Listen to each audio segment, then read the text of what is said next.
Alright, welcome back to Conversation Convo Combos, and we are going to be talking about fan fiction. Yeah. Brian was talking shit before we started.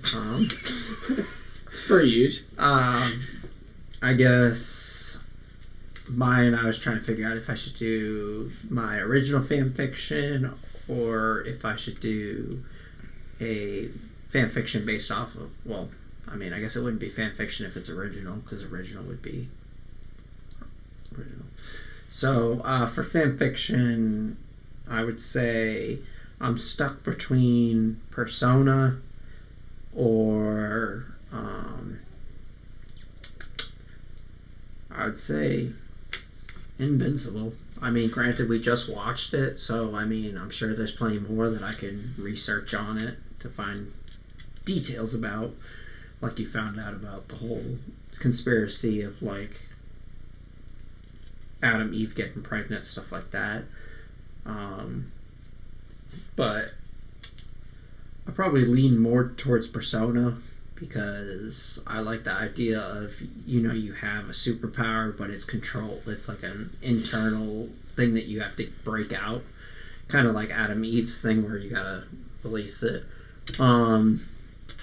Obviously, my character for any fan fiction typically is Nick. It's always been Nick. Nick is love, Nick is life, kind of like Shrek. In our boys' stories, it's always been Nick. Anytime you ask me, like, oh, what character would you be, or what would your name be? And I always say Nick. In games, when I play games and it asks me to create a character, I always make it Nick Grail. Did you do Nick for, what was it called, Monster Hunter? Monster Hunter? Yeah, I did Nick. Oh, you did? Well, I did Nicholas. Oh, okay. I did Nicholas Grail. Okay. But I always do Nick Grail, Nicholas Grail, some kind of... I did Captain Yeager only because of that movie that you were able to do on the back of the fucking monsters. You gotta admit that shit was pretty fucking fire. Yeah. Able to fucking ride against the fucking monsters back. Yeah. I was like, oh shit. I'm like, hello, Yeager? Where the fuck did you come from?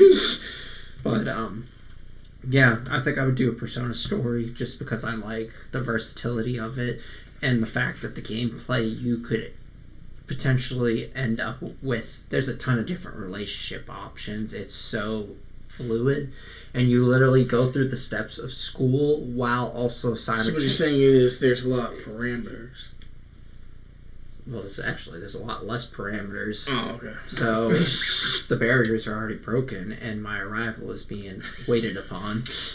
But no, it's kind of like if you took Invincible and pulled away that restriction of like, oh, you know, characters already have a love interest. Characters are, like, prime example, Invincible is with Adam Eve officially at the end of the anime currently.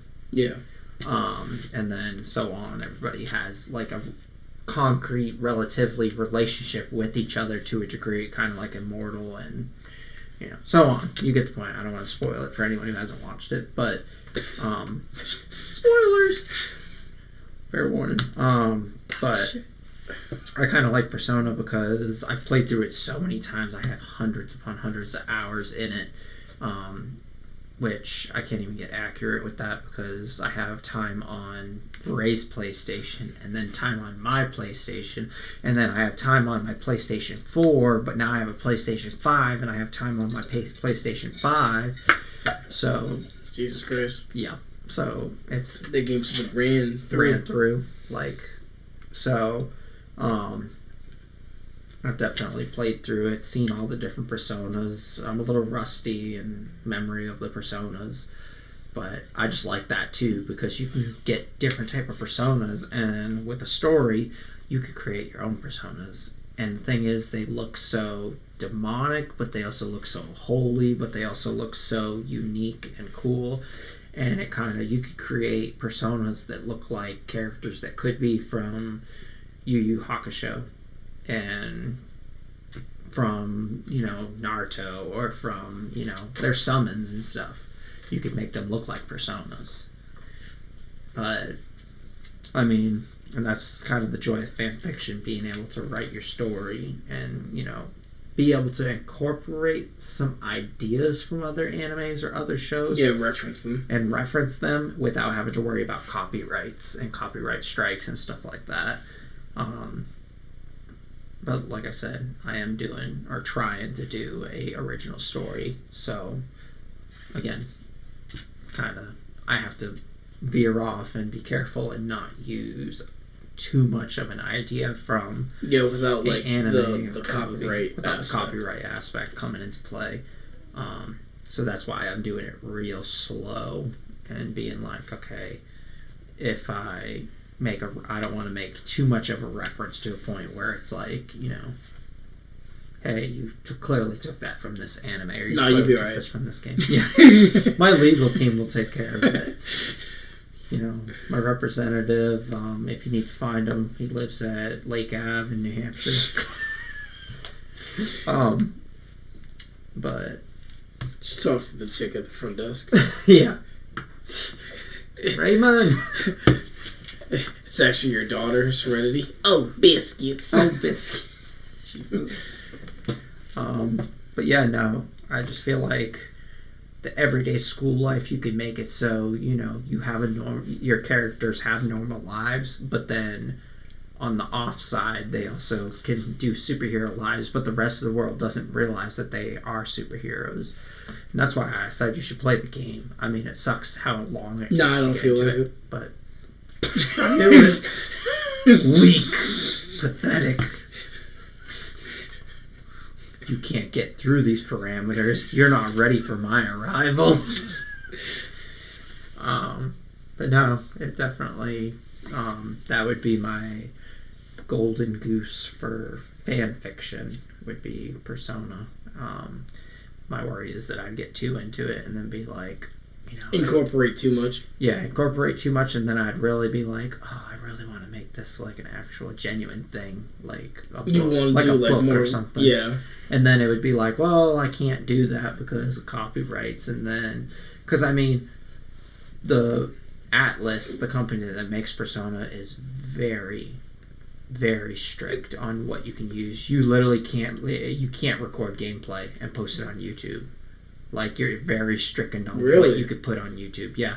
There's literally scenes, like, if you record it, it will say, the PlayStation will tell you gameplay paused, you cannot record, and it's like, it's crazy.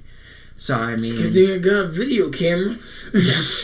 So, I mean, you really have to, like, be careful, because if I was to do a fan fiction off of that, because that's what I love, and that's what I would find more of my heart into it, but I wouldn't be able to ever publish it or even put out a book for it. Even if I wanted to, like, make a book and print it out just for, my closest friends or whatever, I would hit so many blockades, parameters. But, yeah, that would probably be something, it would be nice. I would probably do it and then, write it and then hate myself for it after I get done with it. But I would have so much, of myself put into it that I would love it. No. And that's why I would hate it. It's kind of like when you watch an anime and you get so close to characters and then the anime's over and you're like, dude, I want to know what happens to, Sasuke's character. I want to know what happens to, Obito, or what happens to, Piccolo, or whatever the hell anime you're watching. You want to know, like, I know their backstory, I know their character themselves, I know, where they're at currently, but now that I'm at the end of the anime, I want to know, like, more, like, some of them end up meeting somebody and it's like, oh, well, he was dating so-and-so, but then they broke it off and he was trying to find himself and find out, but then the big battle happened and whatever, and then the anime ended and it's like, well, does he ever find someone? Does he ever, like, learn how to control or, hone that power or whatever that, does he learn that move? Is there any more character development? Exactly. And it's like, you want to branch off of that. But that's for me, basically, one of my fan fictions. I'll let you go.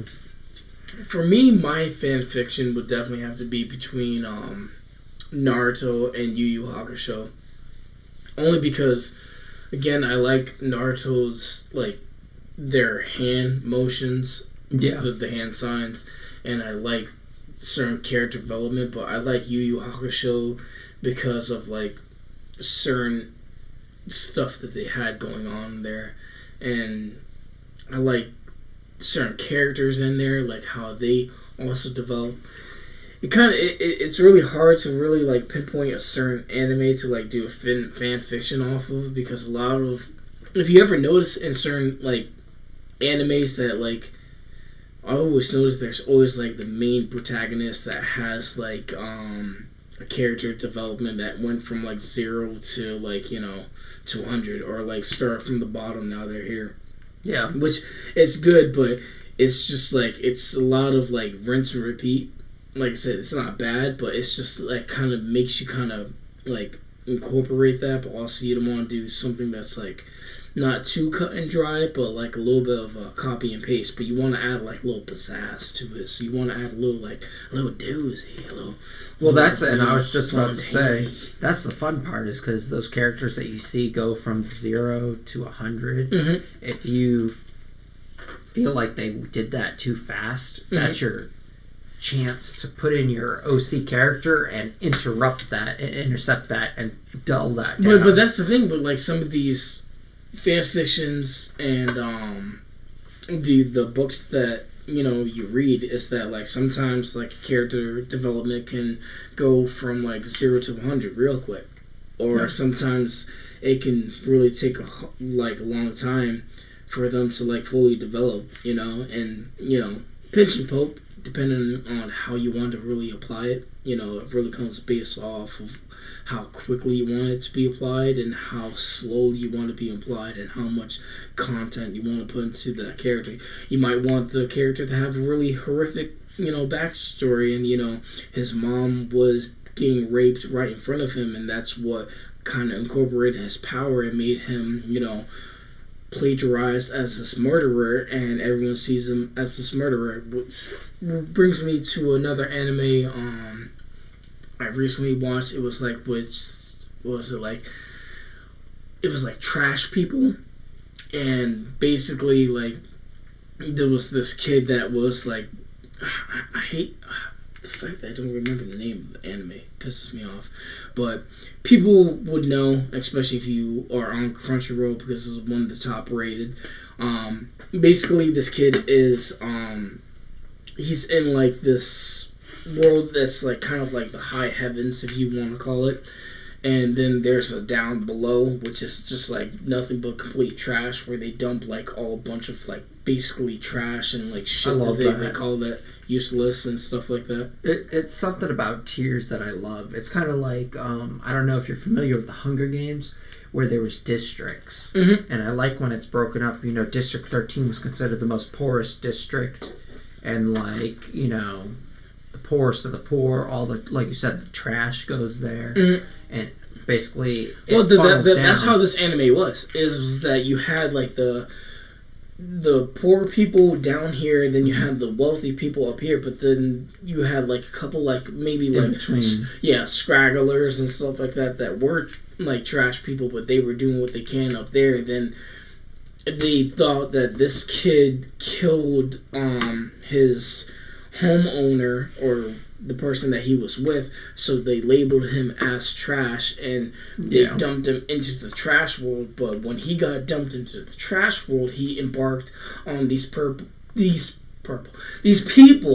that were actually, like, I guess you can call like guardians, or in our cases I guess you can call custodians, that would clean up the mess and take care of like the trash demons, because there was like an evil entity within the trash world that would accumulate and like make these weird creatures and stuff like that. Mm-hmm. And some of these creatures can range from small to like a huge, ginormous, like, you know, monster and stuff like that. But each custodian had a special item that regulated towards their abilities. So it could be something from umbrella, it could be something from like a hockey stick or whatever like that. But the unique thing about the protagonist is that he didn't have anything that was only designated toward him. He can use anything. He can use this, He can use like a water bottle. He can use.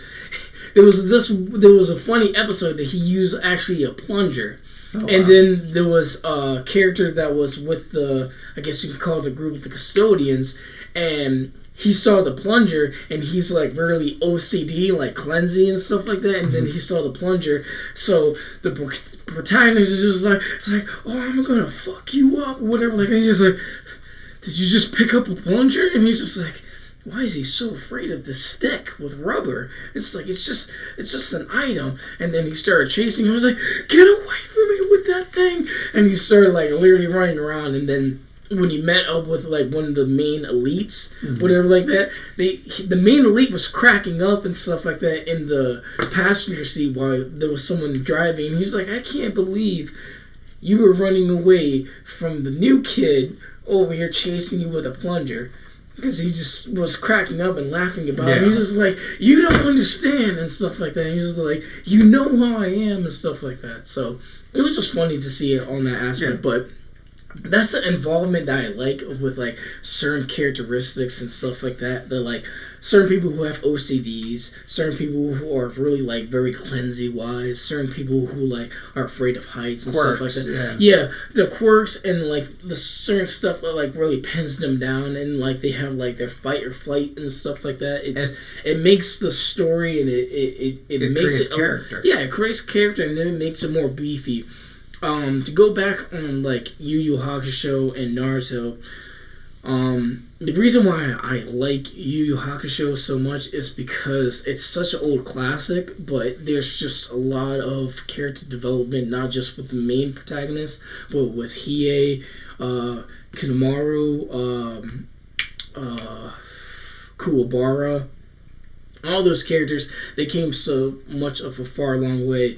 I mean, Yusuke went from only being able to use a spear gun to using a whole fist, and he called it a shotgun. But little did everybody know, even Yusuke knew, was that he was actually the son of a demon king.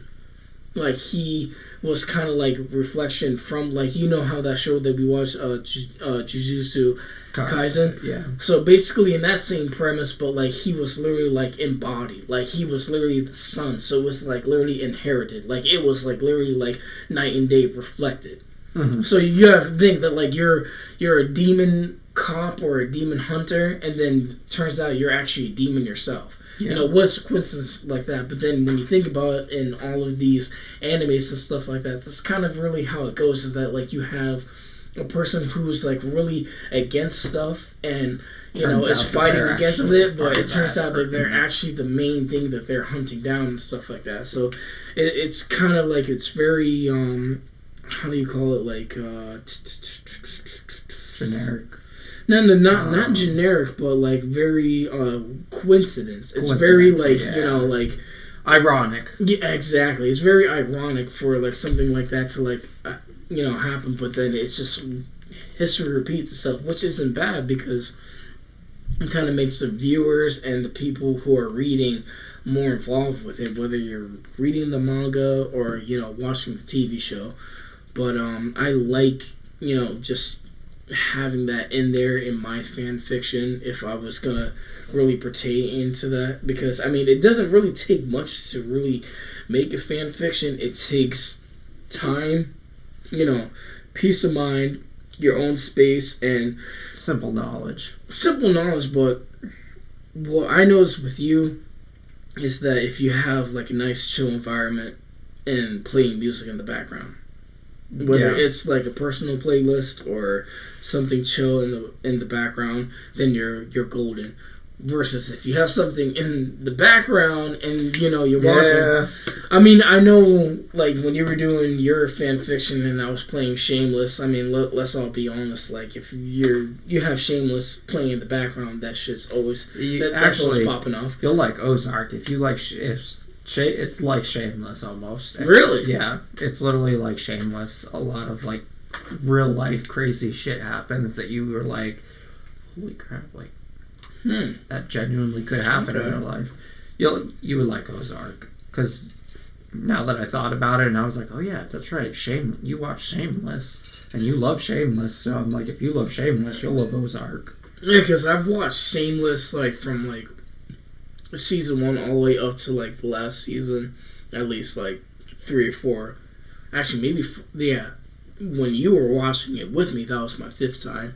Yeah, but the only thing is that Ozark doesn't have as many seasons, sex scenes and stuff like that. Well, that too. Yeah, Ozark is more based on like drug trafficking. Well, originally it's money laundering. Then it leads into drug trafficking, and then so on. Then they end up getting a casino. They end up, they dive in and they start getting people from the area involved, buying like stores and stuff. Mm-hmm. And then they start getting like, people who are struggling. They get them into drug dealing and like how to like. It's very.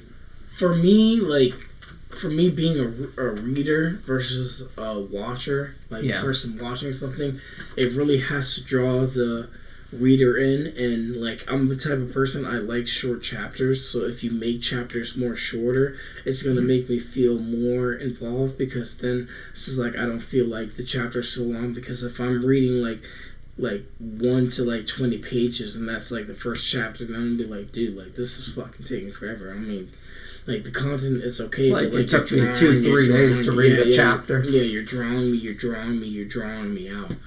Versus like if you give me like 1 to 3 or like 1 to 5 chapters, and it's like, oh, okay, I'm banging these stuff out, but within those chapters, you're hitting me with cliffhangers. You're giving me like a nice, good, brief detail. Like the book that I'm most recently been reading, about, this is the 2nd book, and literally like the first chapter was about like the father being, abusive to the kids and stuff like that, and he didn't really give a shit about the kids. And then what was it?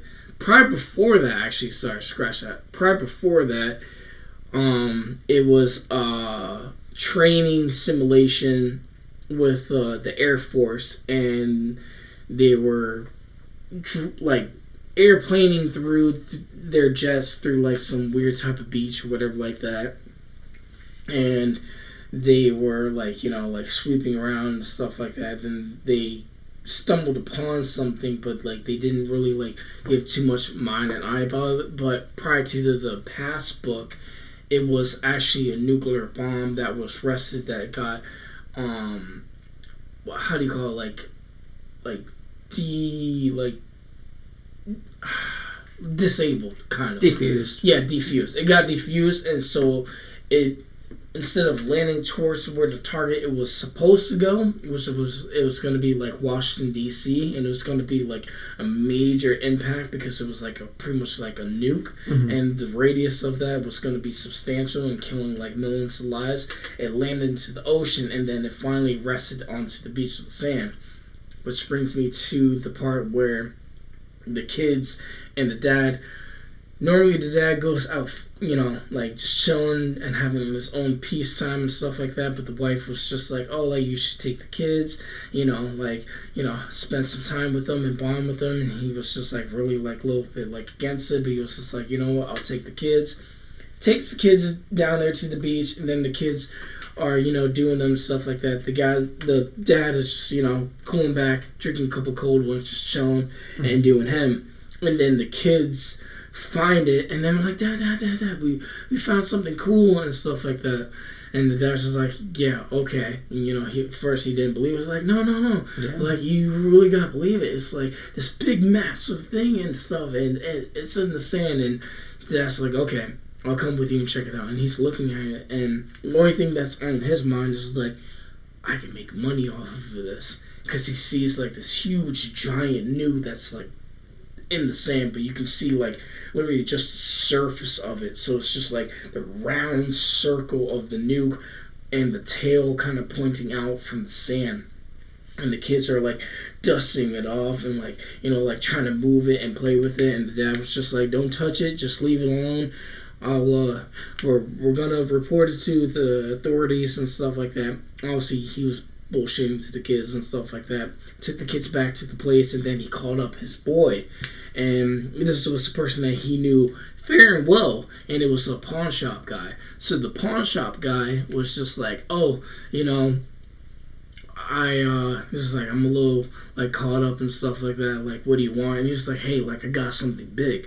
And he's like, how big? And I was like, well, like we can make a good amount of money off of this. Like I could cut you, you know, a nice, you know, cut if you know you do this for me. He's like, okay. I was like, I'll come down there and I'll check it out and we'll see what it is and stuff like that. And if your word is true, then you know we'll make a deal.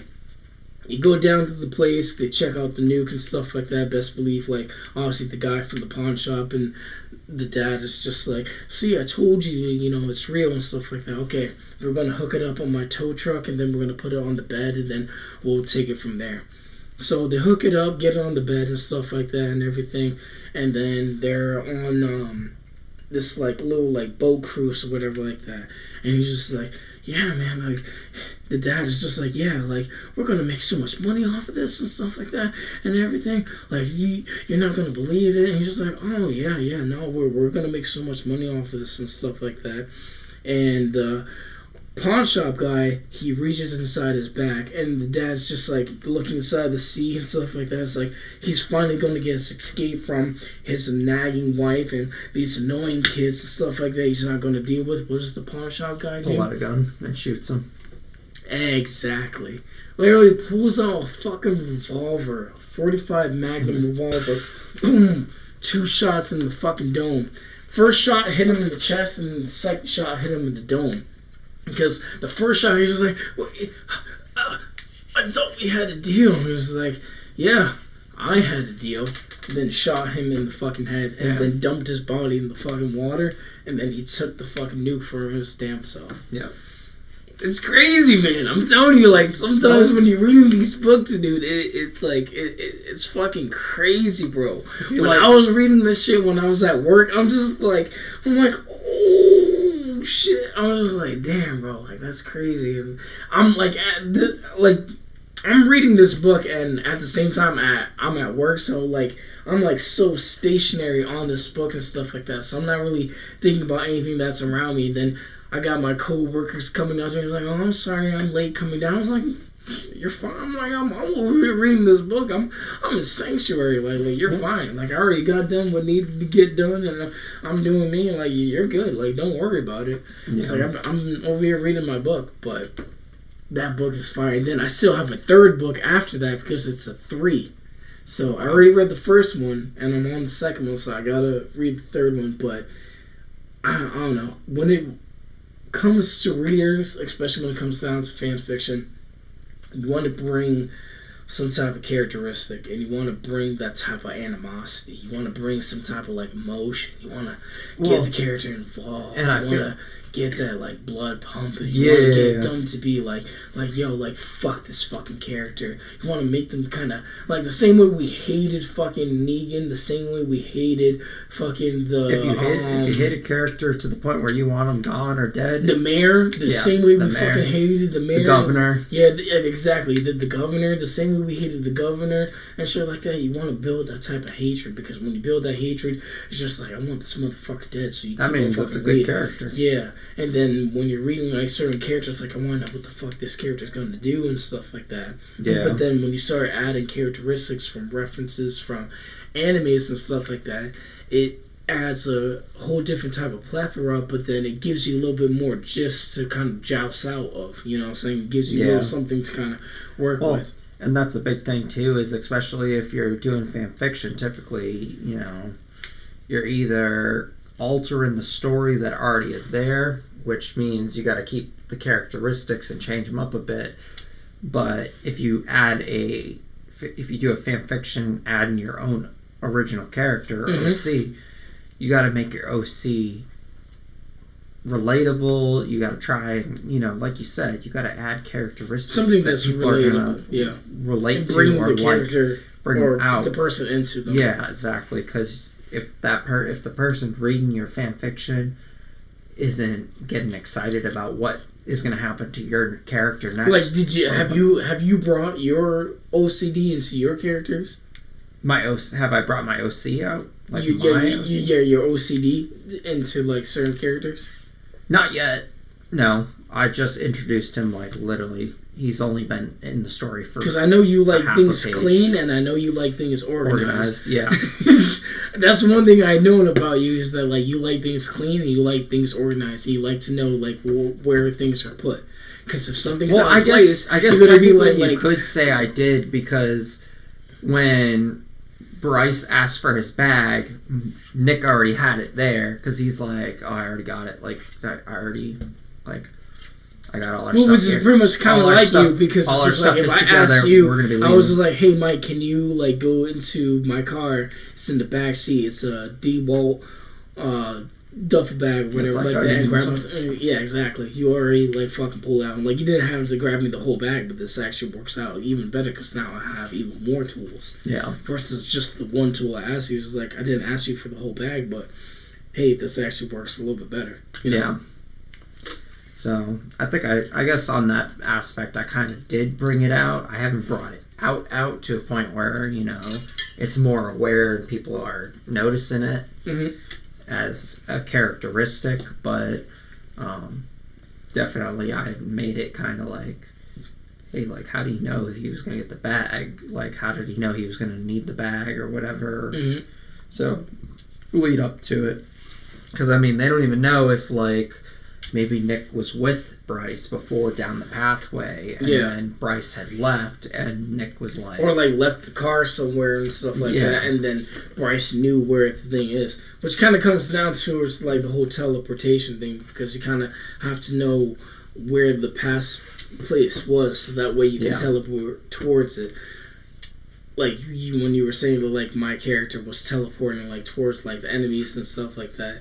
It's just, you see where the enemies are, and then you teleport towards them and stuff. Yeah, teleport, whether it's towards them, in front of them, next to them, behind them, whatever. And you look at the other stuff, like, in one part, you teleport next to the enemy, but you're just far enough back where you're out of his peripheral view.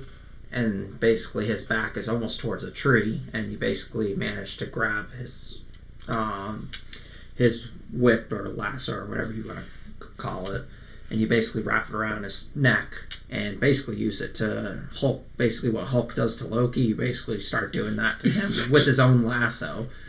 And basically his lasso is element driven, but because of the fact that you had already hit him a couple times, he was kind of caught off guard because he didn't expect you to be able to teleport and move that quickly. The way that I see my combat as in your story is that I'm thinking of X-Men. I don't know if you ever played the game, but it's not X-Men Origins, but it's X-Men 2, where you were playing as Wolverine, Iceman, and Nightcrawler. But when you were playing as Nightcrawler, like literally, like you would do a little bit of stealth, but you were able to teleport so quickly, so you would like just literally like teleport like back and forth and just like punch them there, teleport, punch them there. So it's just and I think I mean I might touch base on like adding in little hints to how much time actually passed by, because when you read it, it might seem like it was a long period of time because it is 5 pages, but in reality it was like only mere minutes passed by, or like a few minutes passed by. That's usually how it is. I mean that's usually how it is within books too, because like person would be reading it, and then sometimes even people, they have to kind of like, I mean sometimes I'll do it, I have to like go back and stuff like that. I'm just like, yo, like hold on, like so and so and stuff like that. Like I'm telling you, like the book that I've been reading and stuff like that, it's crazy because it's like this is an author that's in Alabama, and I just stumbled upon it because the librarian that I worked with, she was like telling me, it's like, oh yeah, there's an author here in Alabama, and he's came out with his own books, and I was just like, oh, okay, yeah, like, I don't mind, like, I like reading books, so, like, I'll check them out and stuff like that, because I like reading books and stuff. She's like, okay, well, give this one a try and let me know. And I read the first book, and I was just like, oh, no, like, I really liked it, and even met his daughter.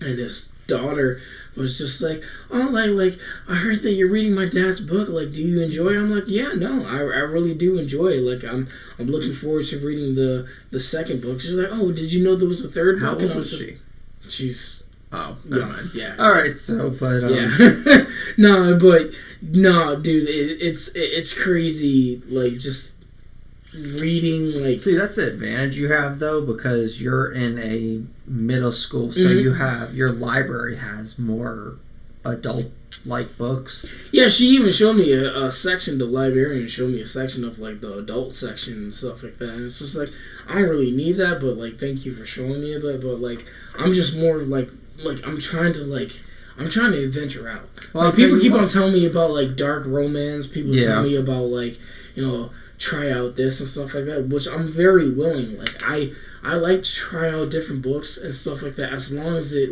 like it has something that like I can like like involve in. If it's like a thick ass book, I'm hoping those chapters. I'm really hoping those chapters are quick, because like I said, like, if those chapters are like, I'm sorry to say, but if those chapters are like 1 to like 20 pages, and it's just like, damn, bro, like, see. Damn. I'm the type that I don't mind them being long. The book just has to grab me, because if it doesn't, yeah, that's exactly what happens. I'll start reading a book, and I start reading it, and then I'm like, yeah, you start dozing off. like, Yeah, oh, crap. you I'm start like, dozing off. so then I'm like, oh, okay, let me put this book down, and then I'll listen to a creep. Like, I've done it before, where I'll read a book that I genuinely feel like I like, and I start reading it. And then I'll start to doze, and I go, okay, you know what? And I've been at Ray, like our boy Ray's, doing this, and I'll get off work, and I'll start reading it, and then I'll start dozing like midday. Like I would work, because I work T-Bone's usually day shift, and then I'd start to doze, and I'd be like, okay, I'm like, but it's like. It's a mental. I'm like, it's 4 o'clock in the evening. It's a mental power. It's a mental strength for you to read, and that's why they say that like reading is important, because it helps out your mental power. It strengthens it. Yeah, it strengthens it. But like, for you to be reading continuously and stuff like that, that's why they came up with audibles. What is it called? Working out. When you do you start off with a weight, and you keep doing that weight over and over, and instead of moving up in weight, you add reps, and you add sets, because you're trying to do starts with a C. You're trying to work conditioning. Exactly. You're trying to condition your mind by reading, and like you said, the more you read, the more you condition your mind to be like, okay, you're reading this, like, this is what we're doing. We're taking in words, you're taking in information, you're saving it, and you're remembering the story. That's how I was able to remember like what I just told you off of those chapters that I just read from those you books. Enjoyed it, and 2, I could literally tell you the first book, like literally, like, I mean, I'm not going to do that right now, but like I can tell you the first book, from front to back, because I literally read it. There's a difference between reading a book and then reading a book, because I've noticed that like if you actually like read the book and you kind of like start mouthing out the words and you're reading it, you feel a little bit more incorporated, so you're kind of like narrating it to yourself, versus that you're kind of like speed reading it and you're just trying to get to the next chapter, like, okay, like this is that and stuff like that. But when you're in the book and you're actually reading it, then it kind of like dives you in, and it's just like, okay, I'm invested in this book. I want to read it more. Yeah, and I feel like maybe that's why I'm like, I picked up that somewhat romance novel. It's like not dive in like immediate romance, but it's like it obviously eventually goes into romance, because I mean the name of the book. Yeah. Trying to think of the name. I haven't started reading it yet, but that's what I plan to read next. Speaking of books, but yeah, I'm not gonna lie to you guys. It may be short and looking simple. like yeah, exactly.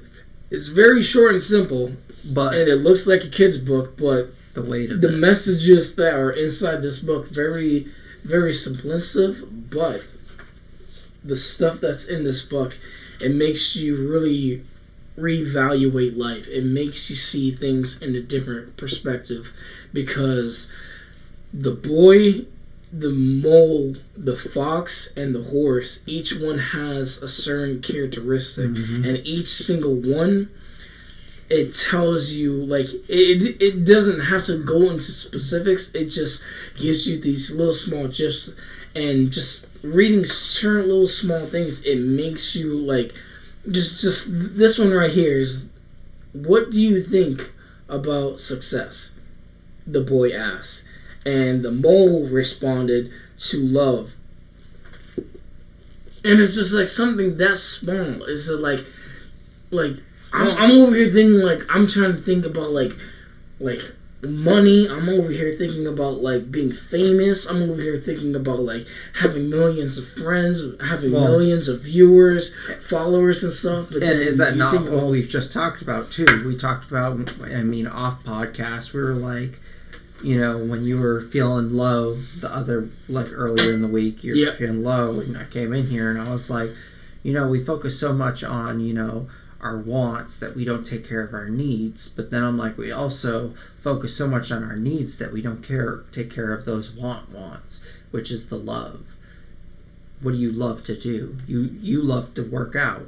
I mean, I love to, you know, I love to write. Certain things that catch a niche inside, you know, yourself internally. And when you find that love, you'll find out that you're actually being trying to exploit the certain things that actually like give you the satisfaction, as opposed to trying to find the satisfaction towards others. Which is, if you're able to exploit those stuff just internally, then why bother trying to find someone else to reap those type of benefits if you can do the same thing of yourself? Exactly. And you'll find more success in that than you will just, you know, doing, you know, what you're told to do and what you have to do, and just, you know, you could go to work every single day and make all the money in the world, but the thing is, you know,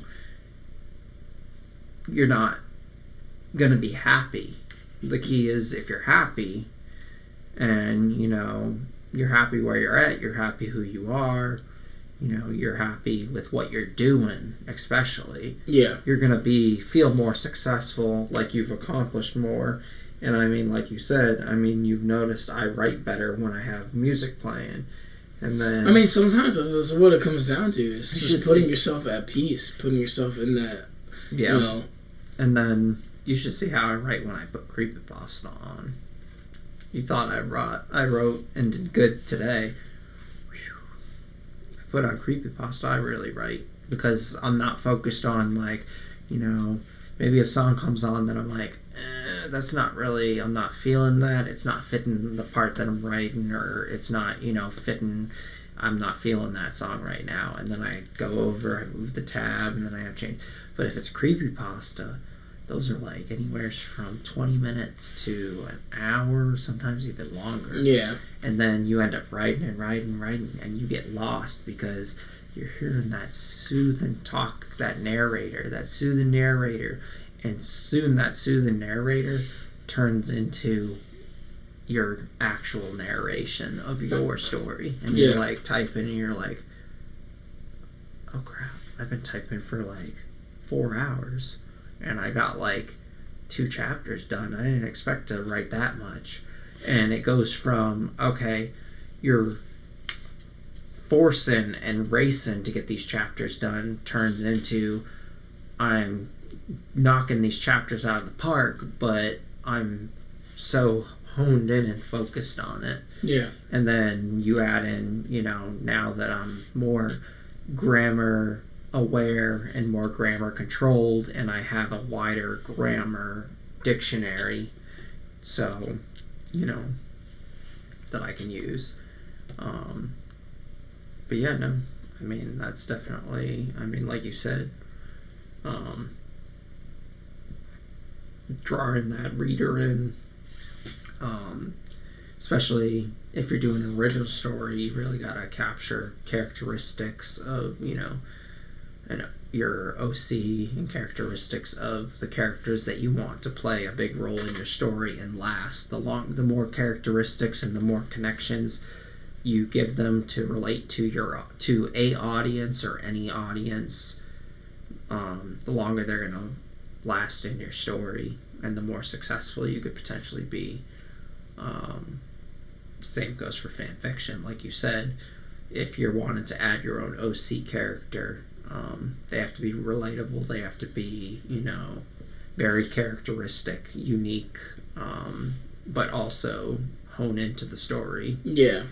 Because you don't want to really drift away from it. You want to stay at least within that parameter, but you also want to catch the reader. Yeah. Alright. That will definitely go ahead and do it. We will be back to you guys soon. Peace.